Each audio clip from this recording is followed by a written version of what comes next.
give us a little bit of a rundown what the transition from August to September has been like?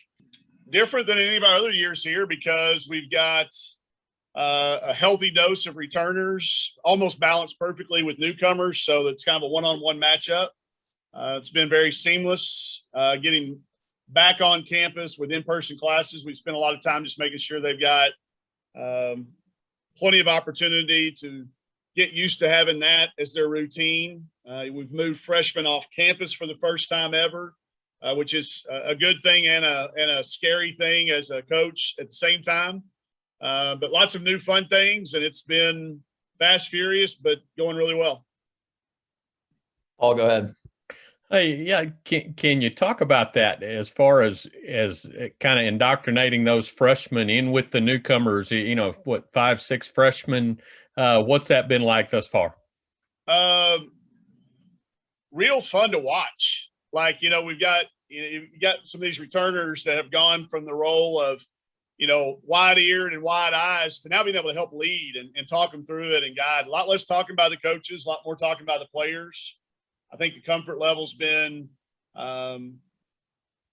really exceeded our expectations with how fast they've picked up on things and how they've started to fit together. Really developed a voice that each one of them can kind of count on somebody. And that usually takes more than the 8 weeks that we had during the summer and the 3 weeks that we've had, or 3 or 4 weeks that we've had here to start the school year. So, I mean, if we had to play a game tomorrow, I think we'd be okay. I don't think we'd be very good, but we'd be okay. We could get through it, and we would look like we've played basketball before. But real happy with how far down some of our preseason checklists we've already moved. We have a week-long basketball immersion week in which we literally toss everything we've got at them. They meet everybody. They hear kind of the whole parts of how we do everything and the systems that we use. And then the next, 4 to 6 weeks we use deconstructing that, kind of teaching it whole part, whole method. And then the other new thing that we haven't gone through it yet, but we're getting ready to start this week. Coaches will be back out on the road recruiting, evaluating, doing some.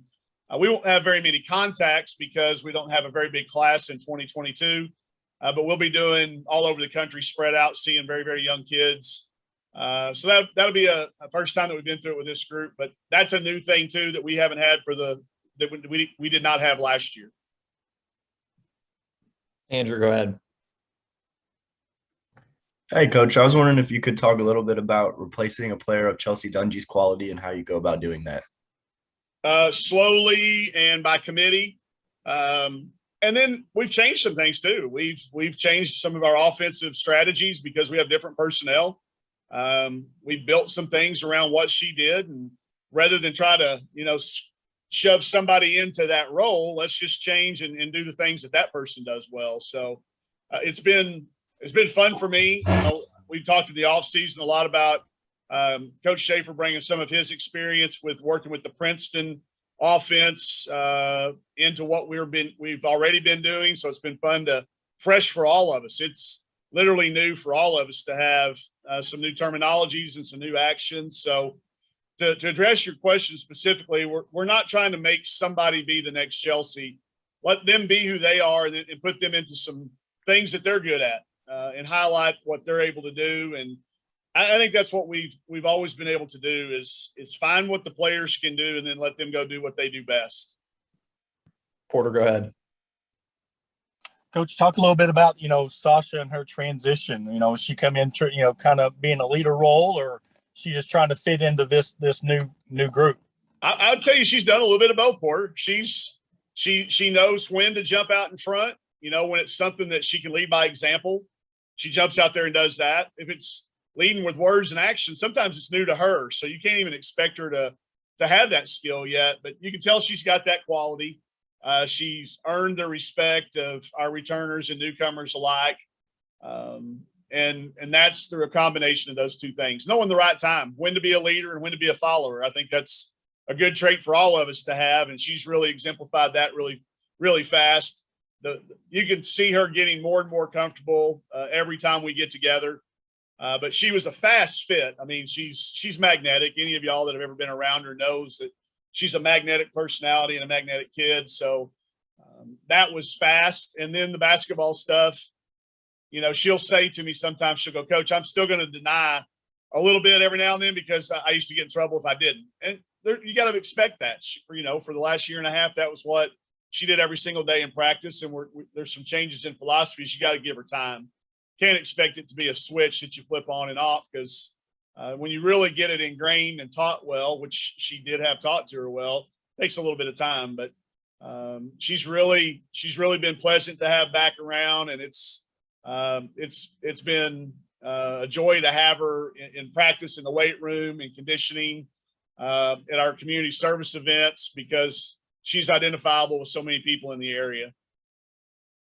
Randy, go ahead. Well, I'm joining late, so I don't know what all has been asked at this particular point, but All right. how do you feel like the schedule sets up for a brand new team, basically? Well, we constructed it with the hopes that we would, through the entirety of the non-conference, be able to build some confidence and some rotations. We knew that there were going to be a lot of new faces and new roles.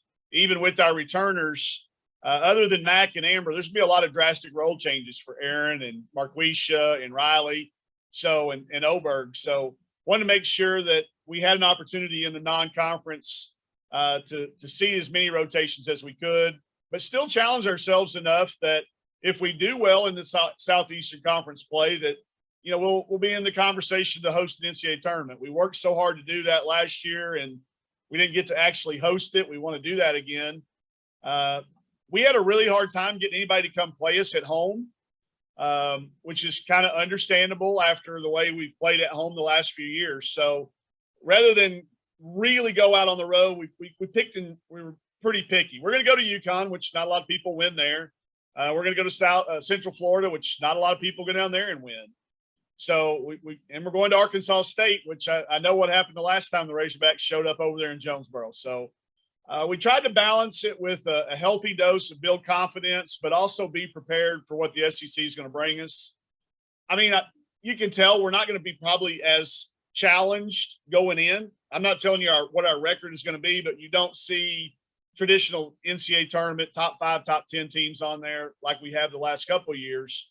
But I don't think it would have been fair to ask this particular roster to play that. So I think we put together a really good challenging one. Belmont coming back in here, getting to play the in-state schools, and then balancing that in with some games around, you know, crucial times of the year, finals, coming in and out of Christmas, those types of things that are always a challenge. We're going to get to be home for Thanksgiving.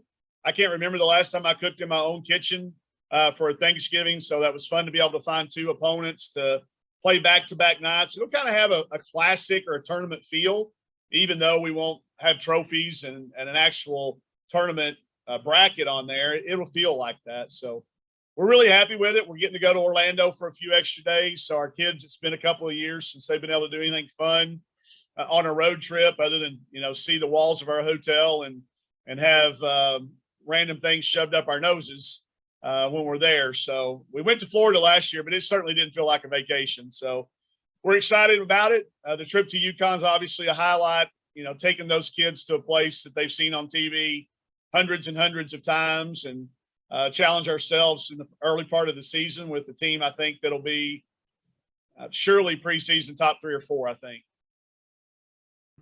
Paul, go ahead.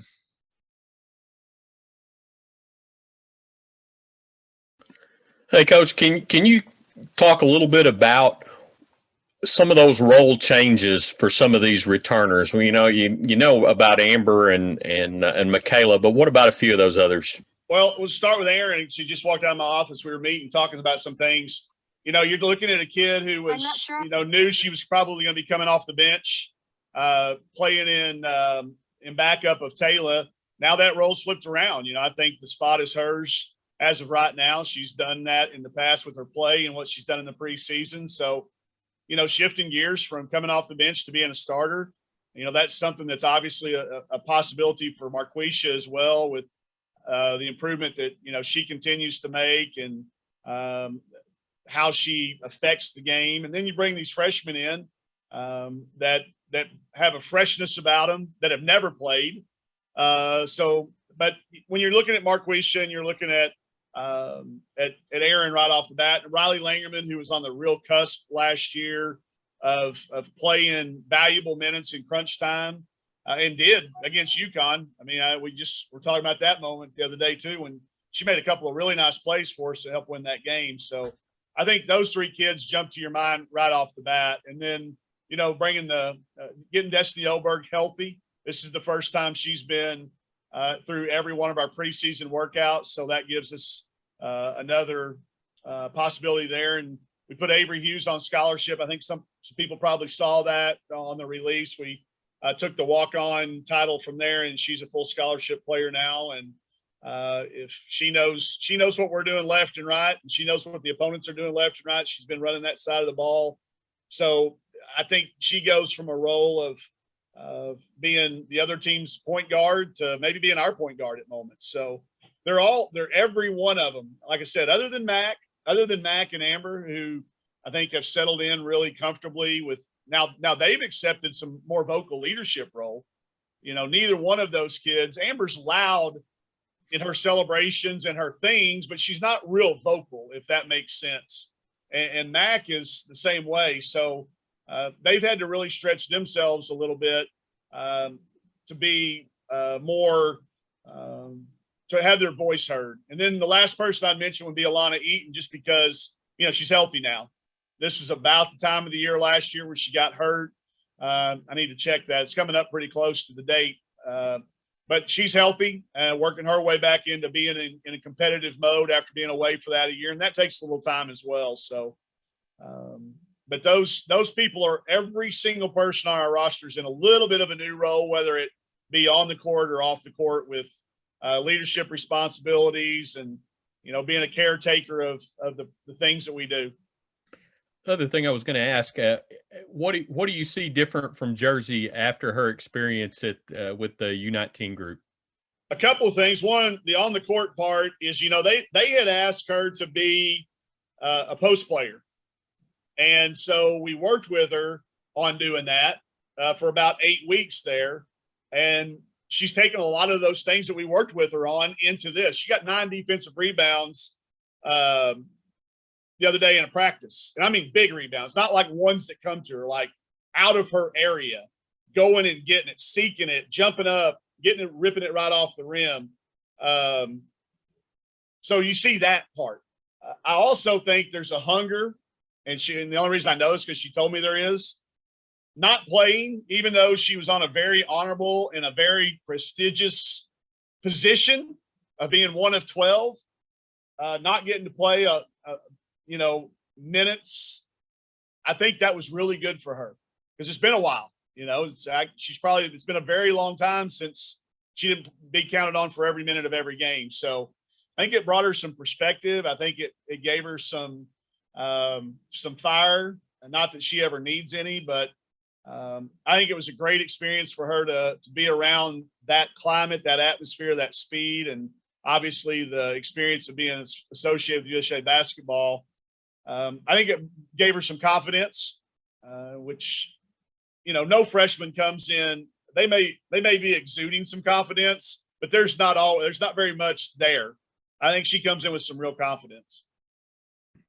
Porter, go ahead. I want to go back to the schedule for a second. And what went into not playing any of those classics? Was it because of the roster, or was that something that you kind of looked into and just didn't work out? A couple of things. One, I'm still not sold that some of those foreign ones are going to happen, with the COVID where it's at. I didn't want to get us into a situation where we had something scheduled and it would fall through because of the potential with that. So we kind of rolled the dice a little bit there. Hopefully it's okay. But we can really only do that about once every 3 or 4 years. And I wanted to make sure we did that next year. So by not doing it this year, we guarantee that we're going to do something next year. So mark your calendars for that. That'll be a fun one. But a little just about, like you said, this particular team. And I also wanted to be at home as many times as we could be. I felt like we had really built up a lot of momentum with Bud Walton Arena and the atmosphere. And I didn't want to take any chances by playing an unbalanced home and road schedule. I want to make sure we were home as many dates as we could be for our fans and to be able to see and keep that momentum going that we had built. And then the other part is finding the right ones. You don't want to go someplace where you're playing somebody you might already be playing. Nothing was obvious. So rather than try to make something a good experience, we said, let's just make our own here. And then start looking for next year. We looked early and we were able to get one early for 22-23 locked in there. Anything else for Coach? All right, we'll go ahead and wrap it there. Thanks, everybody. Good to see everybody. All right. Thanks, Mike. Appreciate it. Later.